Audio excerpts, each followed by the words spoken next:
I, Mbaku, leader of the Jabari I accept your challenge, Mbaku. Glory to Hanuman. Then let's make some traps or something, like some Home Alone type stuff. That way if she comes... Tell me you did not just reference Home Alone. You know what I'm talking about. We should find the fishman and kill him. If we do what he is asking for now, what is to stop him from coming back and asking for more? Man, you get beat up a lot. You know, and I've noticed every single time you get your face pushed and you come back with just a little bit more information. We just stop.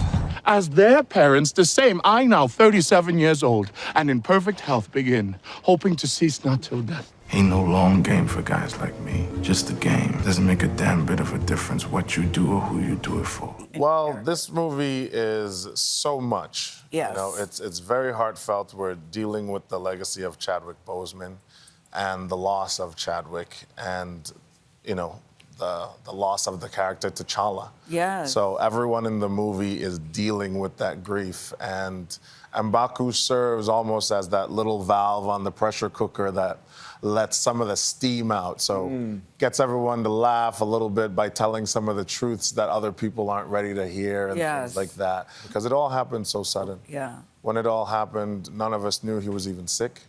So, I mean, I was driving home from a store and my sister called and just said, "Are you sitting down? Are you sitting?"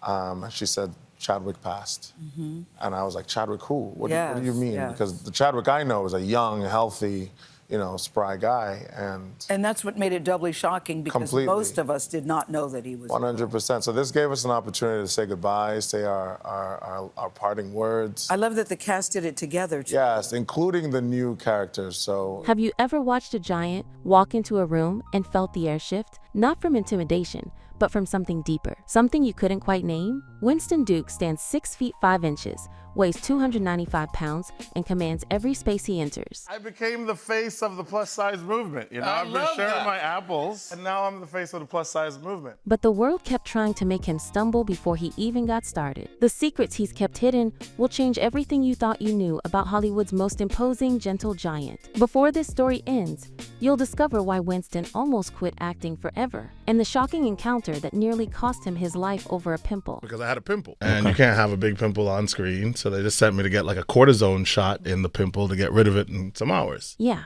you heard that right. A pimple. And I was like, you're going to tell me a man in leggings is threatening you for a facial? Is that what you're going to call the cops and tell them? Like, this is the complaint. And the final revelation about what he's preparing to become, it's going to shake you. On November 15th, 1986, in Argyle, a quiet village in Tobago, Trinidad and Tobago, Winston Duke was born into a world where everyone knew everyone. The population across the entire island was roughly 60,000 people, and Winston entered life as part of an extended family so massive, he jokes he's related to almost half the island. An island of 60,000 people where my house, literally, if you look out, so I'll paint the picture. We are looking out at the beach right now, and there are tents on the beach that you walk right out of the tent and you're on the sand in the ocean. His mother, Cora Pantene, was one of 12 siblings. Do the math. By extension, Winston grew up as one of approximately 300 cousins. His childhood was painted in vivid Caribbean colors, running barefoot on beaches where his house sat so close to the ocean that a secondary shower meant washing salt water off his skin. Sea baths weren't luxury spa treatment. They were daily life, but paradise had an expiration date. When Winston was 9 years old, Cora made a decision that would alter the trajectory of their lives forever. She sold everything, the restaurant she owned, their possessions, their entire world, and moved her family to Brooklyn, New York. The reason? Winston's older sister Cindy wanted to become a doctor, and America offered educational pathways Trinidad couldn't provide. We risked everything to come here, and I don't even know what an actor is. Like, it was such a far cry, but it was really watching my sister pursue her dream, become a doctor. The transition was brutal. From an island where 16-year-old Winston couldn't date anyone without discovering they were his cousin, to Crown Heights, Brooklyn in the mid-1990s, right in the thick of the East Coast-West Coast rap wars, rising crime, and a city that chewed up immigrants and spit them out. It was rough coming from essentially a family of like 300 people and then just distilling that family to 3 people, mother, sister, yourself, and then having to do that in a city that has its own distinct personality and rules and boundaries and functions like New York City, Brooklyn, New York. Their first apartment got broken into. Winston's introduction to the American dream wasn't Fresh Prince or Family Matters. It was violation, fear,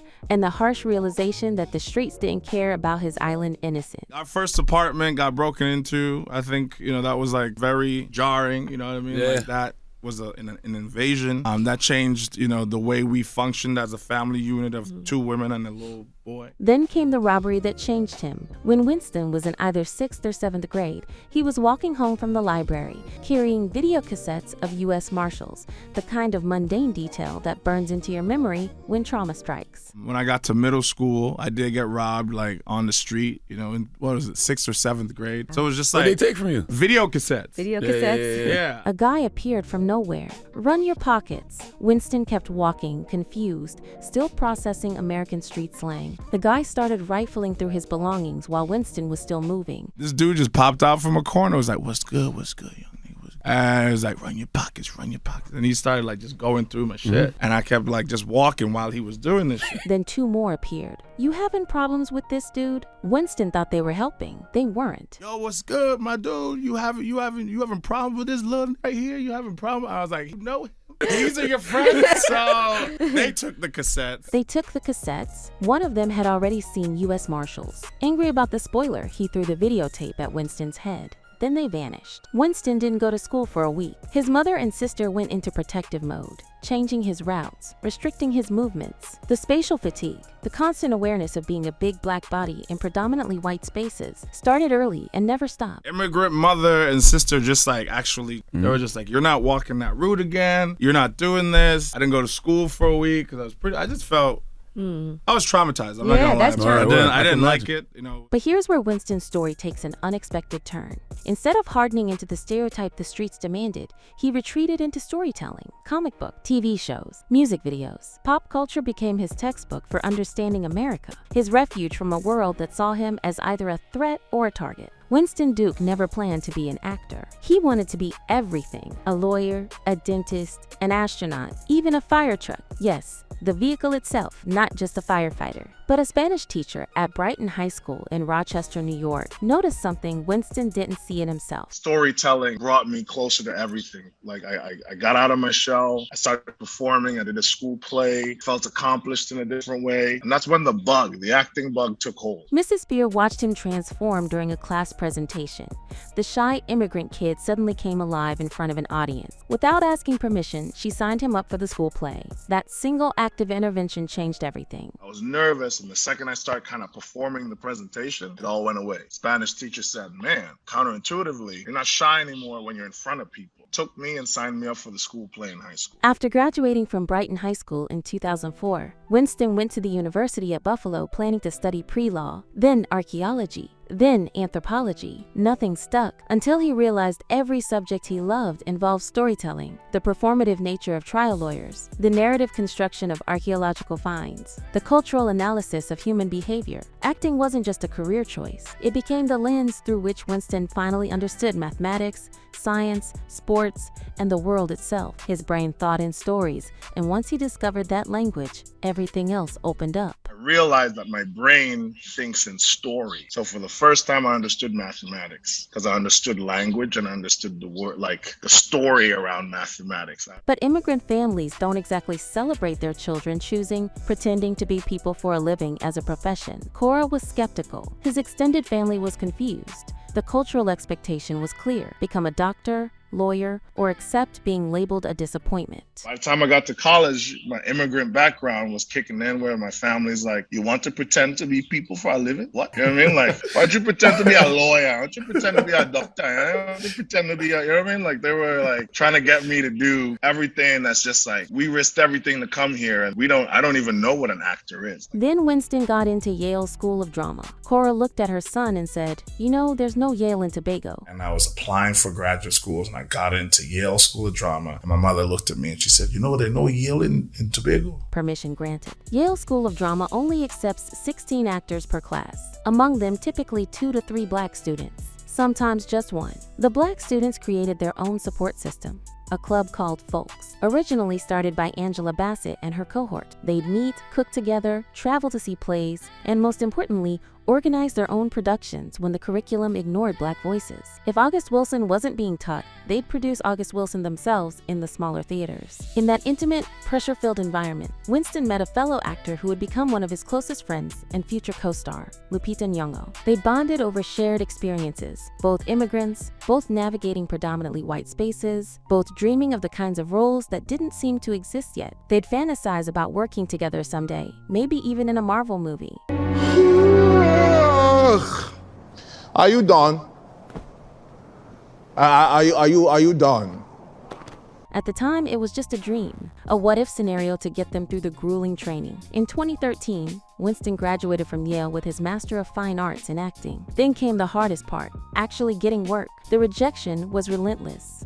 Casting directors saw Winston's 6 feet 5 inches frame and immediately typecast him. Gang member number 2, nameless thug, the muscle with no brain. The kinds of roles that reduce Black men to monolithic stereotypes. Winston said no repeatedly, even when saying no meant not working, not eating, not knowing if he'd made the biggest mistake of his life. He worked survival jobs. Every dollar he earned went to rent, then to classes to keep his skills sharp, vocal lessons to maintain his instrument. He manifested the kinds of directors he wanted to work with. Ryan Coogler topped that list, not through magical thinking, but through relentless preparation. Because Winston Duke doesn't believe in the secret or positive thinking changing the world. He believes in action. Positive thinking didn't end slavery. Action did. Policy did. Sometimes blood did. Between 2014 and 2016, minor TV roles came. Person of interest? Ain't no long game for guys like me. Just a game. Doesn't make a damn bit of a difference what you do or who you do it for. Modern Family? Coach? Yes. You know my dad's in the service? Uh-huh. He's being stationed to Florida. What?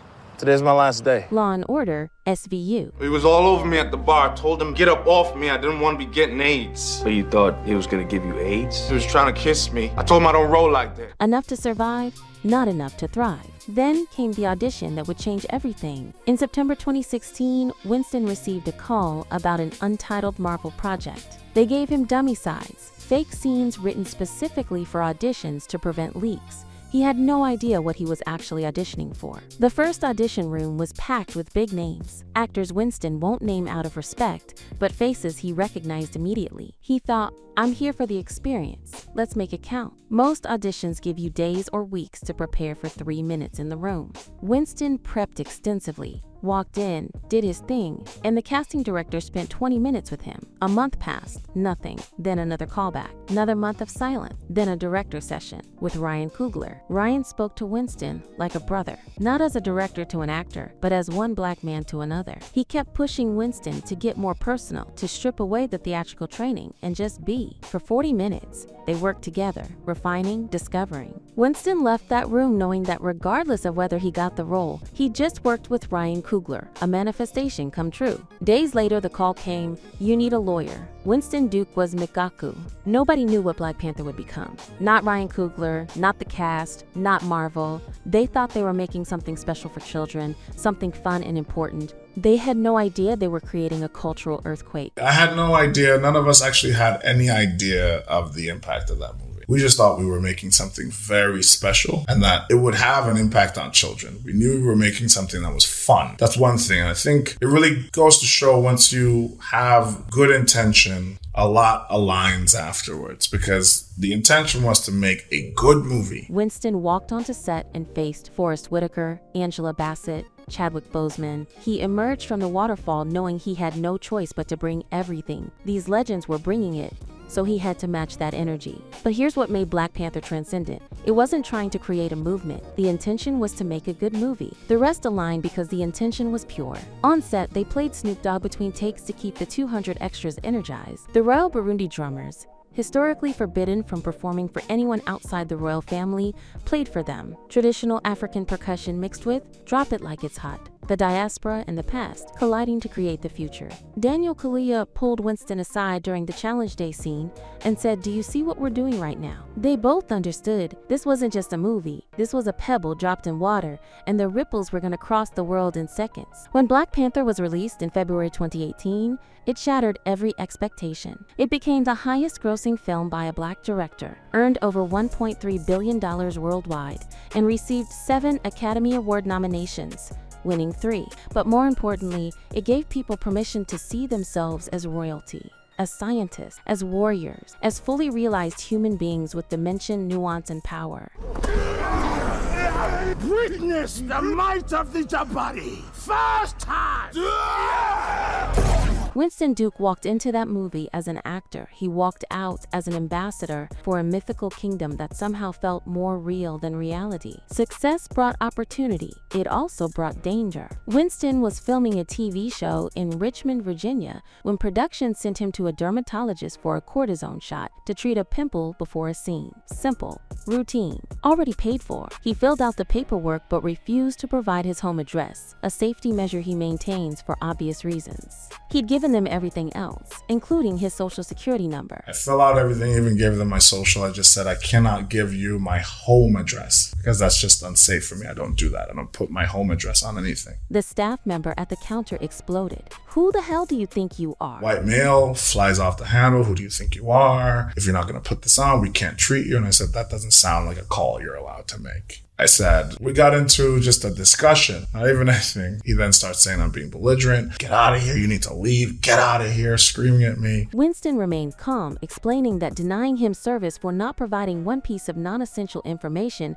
wasn't legal. The staff member called him belligerent, threatening, then called the police. Winston, standing there in compression tights and workout clothes, about to get a shot for a pimple, suddenly faced the very real possibility of dying in a dermatologist's office parking lot. He called everyone, his agents, his manager, his publicist, the studio. He needed witnesses. He needed proof he was there on legitimate business. He needed to survive. The police arrived, a black officer and a white officer. The black officer recognized him, apologized, but said, this is Richmond, man. If you'd shown up with cameras and an entourage, they wouldn't have treated you this way. Winston, tears in his eyes. I shouldn't have to show up with an entourage to get basic treatment like anybody else. The officer agreed, but they still escorted him out. They still chose to protect the property, the brick and mortar building, over his physical body. Winston learned that day how little his accomplishments mattered in spaces where people didn't recognize his exceptionalism. 1 inch in the wrong direction, 1 aggressive movement, and he could have been another hashtag. He chose not to publicize the incident, not because it didn't matter,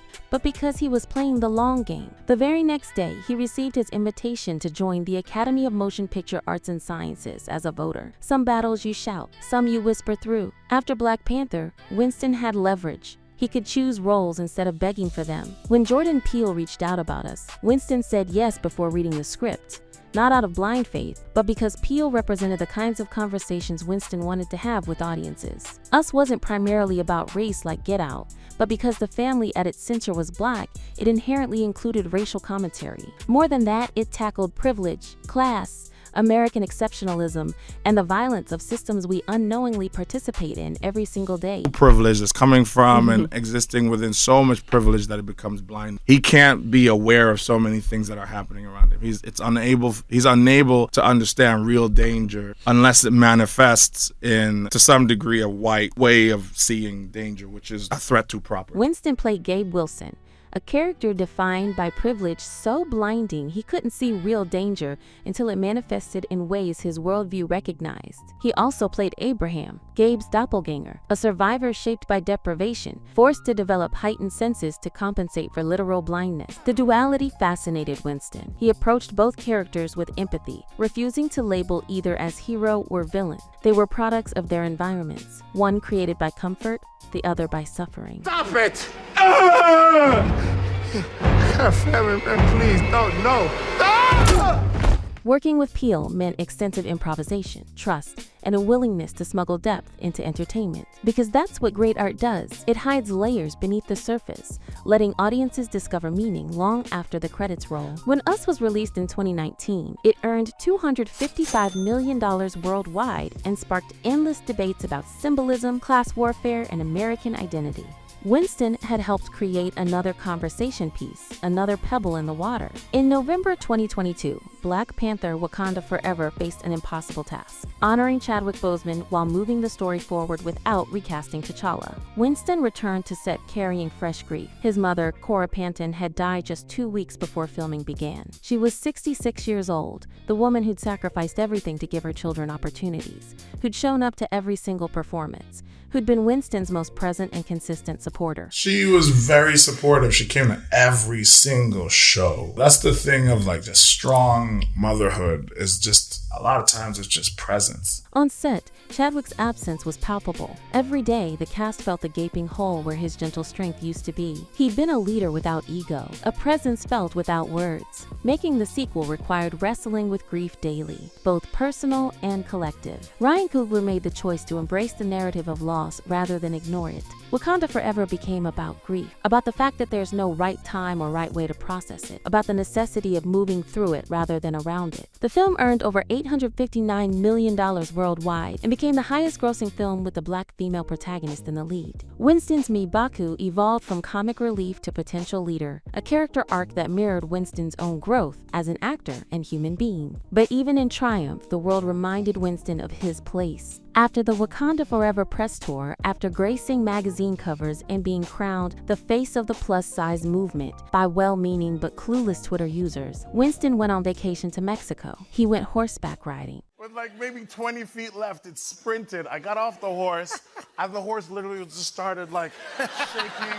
You go, who are you? It stopped, it turned around, it looked at me. You should know better. Even the horse had no respect for the Thick Thigh Nation ambassador. In July 2021, Winston was announced as the voice of Bruce Wayne in Spotify's audio drama Batman Unburied. The internet braced for racist backlash. Instead, people responded with intrigue and support. Winston approached the role by interrogating the character's inherent whiteness. Batman's superpower is wealth and privilege, the most white thing imaginable, but Winston found his way in through unexpected parallels. And I had to be really imaginative to try to find my own personal justification way in. Gotham depends on Wayne Industries, but treats Batman terribly. Invisible labor propping up a culture without recognition or appreciation. That invisibility, that unpaid, unappreciated foundation, that felt deeply analogous to the Black American experience. A man who distrusts the justice system so much he becomes a vigilante? Winston was surprised a Black billionaire hadn't done that yet in real life. He reimagined the Riddler as an immigrant, speaking in the riddles that define the immigrant experience, navigating American bureaucracy, taxes, academia, cultural codes. When Batman Unburied was released in 2022, Winston cast his voice, his experiences, his mother's wisdom into a character historically denied to people who look like him. And he made it work. In May 2024, Winston starred alongside Ryan Gosling and Emily Blunt in The Fall Guy, a remake of the 1980s TV series celebrating stunt performers, the invisible artists who risk their bodies while the industry refuses to acknowledge them with an Oscar category. So it's a remake of that old classic, remade by Ryan Gosling and David Leitch. Winston played Dan Tucker, the stunt coordinator and Ryan Gosling's best friend. The role allowed him to honor the mathematicians,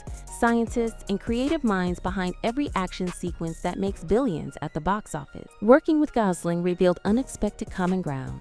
Both raised by single immigrant mothers, both carrying grief. Both committed to creating safe spaces on set where improvisation and vulnerability could coexist. The film celebrated the people Hollywood forget, the ones who shed actual blood for movies that travel the world because action speaks every language. Winston Duke plays chess while others play checkers. He turned down countless roles that would have paid immediately but cost him his integrity. In the last year alone, Winston traveled to 14 countries as a UN ambassador for sustainable tourism. In 2022, he became Partners in Health's first global ambassador, advocating for diabetes awareness and equitable healthcare, especially crucial given his family history and his own pre-diabetes diagnosis. Through his production company, Papa Bois Production, he's developing impact-driven Afro-diasporic stories that center the conversations he wants to have with the world. He recently signed with WME to expand his global reach, and the biggest project on his horizon, playing Marcus Garvey in an Amazon series. I'm looking at this mountain, and right now all I'm doing is preparing for the climb. He's hired a dramaturg to research themes, historical context, and symbolic elements. He knows portraying someone of Garvey's stature could be dangerous, not physically, but to his career, his legacy, his responsibility to the ancestors. But Winston Duke doesn't shy away from danger. He walks into it prepared, knowing that anything worth doing comes with risk. And just like every other time people doubted him, when he was the big kid who didn't feel safe, when he was the immigrant who got robbed, when he was the actor facing endless rejection, when he was M'Baku facing Forrest Whitaker, Winston will bring everything. Because staying out of the traffic doesn't mean avoiding the journey. It means choosing when and how to engage so you can sustain the fight for the long haul. Winston Duke's net worth as of 2025 is estimated around $8 million, earned primarily through his Marvel work and expanding production ventures. But numbers don't capture what he's actually built. A career defined by integrity, a platform dedicated to amplifying marginalized voices, and a legacy of refusing to let Hollywood reduce him to a single dimension. He's not married, not dating publicly, and fiercely protective of his privacy because he's learned the hard way that visibility brings both opportunity and threat. He's the gentle giant who played a mountain gorilla warrior, a doppelganger survivor, the Dark Knight, and soon, one of history's most important revolutionaries. He's the man who almost died over a pimple in Richmond, Virginia, but chose to fight battles on his own terms. And through it all, the rejection, the grief, the spatial fatigue, the moments when being 6 feet 5 inches in black meant his life hung by a thread, Winston Duke kept showing up, kept preparing, kept refusing to participate in his own reduction. He walked into rooms as an actor, he walked out as an ambassador, and he's still climbing, still building, still whispering through some seasons and shouting through others. Because Winston Duke knows something Hollywood is still learning. The biggest threat isn't the giant in the room, it's the giant who refuses to shrink.